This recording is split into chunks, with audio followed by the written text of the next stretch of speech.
Paraguay now has one of the worst per capita death and infection rates anywhere in the world. Hospitals are overstretched. We begged for them to attend to my mother, but they didn't give us any kind of attention. They only said there was no space at that time because they were overwhelmed with patients. And even when they can find room, they don't always have sufficient supplies of oxygen and medicines to treat their patients.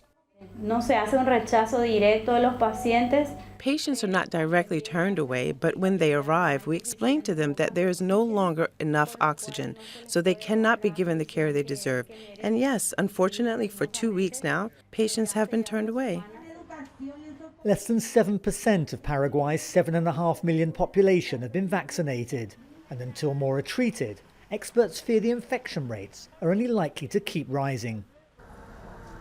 The forecast is brighter elsewhere, where vaccination campaigns are more advanced. Here in Argentina, 30% of the population has had at least one jab, with millions more doses scheduled to arrive in the coming weeks. With infection rates gradually falling, there's a perceptible rise of optimism in the air. Tens of thousands of pupils in Buenos Aires province have returned to their classrooms after months of online teaching at home. We are all happy to be able to come back. We are observing the COVID-19 protocols. Despite opposition from some, Rio de Janeiro's famous samba schools are also back to prepare for next year's carnival.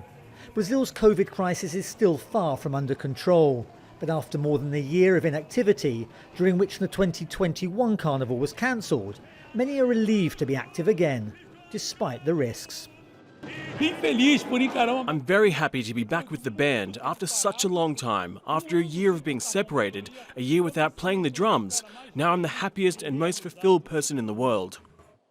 The pandemic is still, however, preventing some from fulfilling their dreams. In Ecuador, doctors MAVELIN and David have postponed their wedding to keep treating COVID-19 patients. I don't regret it because we've helped many families who can now be with their loved ones.